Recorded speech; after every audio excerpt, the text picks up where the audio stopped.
بسم اللہ الرحمن الرحیم۔ السلام علیکم۔ یہ واقعہ مجھے مسز طارق کے بڑے بیٹے نے خود سنایا۔ میں نے ان سے پوچھا کہ بھری جوانی میں وہ تصوف کے خارزار میں کیوں کر اترا۔ اس نے کہا اپنی ماں کی وجہ سے۔ پھر اس نے مجھے اپنی کہانی سنائی۔ اس نے کہا ہم 4 بھائی ہیں۔ والد کا وسیع و عریض کاروبار تھا۔ ابھی ہم لڑکپن میں تھے کہ ایک حادثے میں ان کا انتقال ہو گیا۔ ماں غیر معمولی خاتون تھی، شکل و صورت کے لحاظ سے اور سمجھ بوجھ کے اعتبار سے بھی وہ غیر معمولی عورت تھی۔ اولاد کی خاطر اپنی زندگی دینے کا اس نے فیصلہ کیا۔ کاروبار کی دنیا سے مکمل انجان ہونے کے باوجود اس نے کاروبار شروع کیا۔ جائیداد کافی تھی، کئی جگہ نقصان بھی ہوا، لیکن بہرحال ہم 4 بھائیوں میں سے 3 پڑھ لکھ گئے۔ عملی زندگی کا آغاز کیا تو تینوں غیر معمولی ثابت ہوئے۔ میں نے کاروبار سنبھالا تو دیکھتے ہی دیکھتے اسے 4 چاند لگ گئے۔ کئی ممالک تک میں نے اسے پھیلا دیا۔ مجھ سے چھوٹا بھائی بے مثال شاعر بنا، اس سے چھوٹا بہت بڑا سائنسدان۔ سب سے چھوٹا بھائی ذہنی طور پر معذور تھا، اس کی حیثیت سست تھی۔ ہم سب اپنے اپنے کاموں میں مصروف رہتے، وہ سب ذمہ داریوں سے آزاد تھا۔ ایک روز زندگی میں پہلی بار ماں نے ہم سے کوئی فرمائش کی۔ اس نے کہا کہ وہ یہ چاہتی ہے کہ اس کی سالگرہ پر ہم سب اسے کوئی تحفہ دیں۔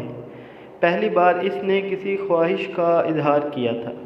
ہم تینوں حیران تھے۔ ہماری خاطر اس نے اپنی زندگی تک دی تھی۔ یہ صلہ دینے کا وقت تھا۔ ہم سب سالگرہ کی تیاریوں میں لگ گئے۔ آخر سالگرہ کا دن آیا۔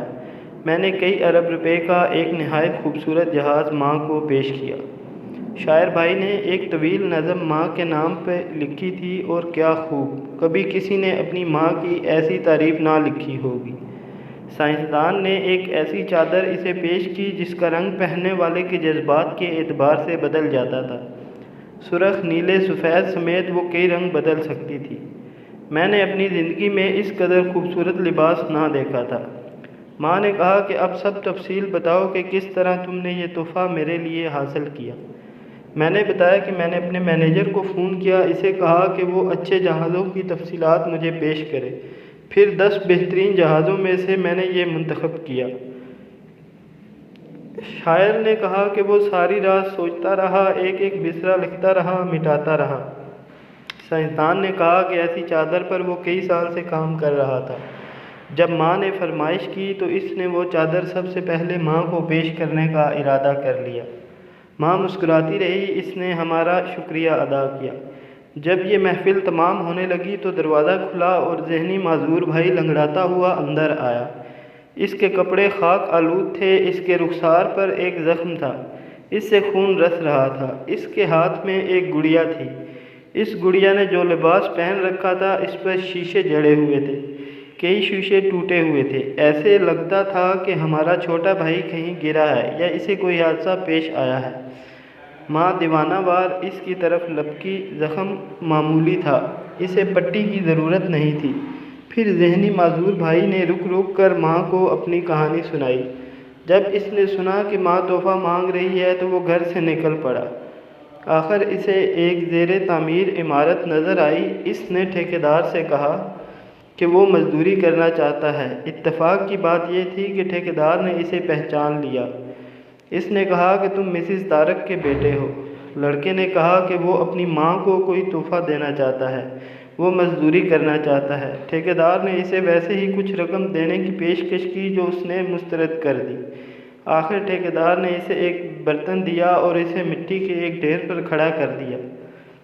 اسے کہا کہ اس میں مٹی ڈالے اور کچھ دور خالی زمین پر پھینکتا رہے۔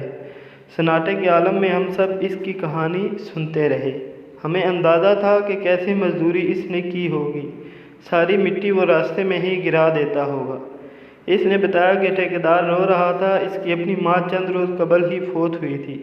ٹھیکیدار نے اسے بہت سے پیسے دیے۔ ایک جگہ اسے چمکدار روشنیوں والے کھلونے نظر آئے، وہاں اس نے ساری رقم دکان والے کو دی اور فقط ایک گڑیا اٹھا کر چلا آیا۔ اس بیچارے کو پیسوں کا حساب کتاب کہاں آتا تھا۔ جب وہ گھر پہنچا تو ماں کو تحفہ دینے کی خواہش میں تیزی سے سیڑھیاں چڑھنے لگا۔ صحت سست ہونے کی وجہ سے وہ گر پڑا۔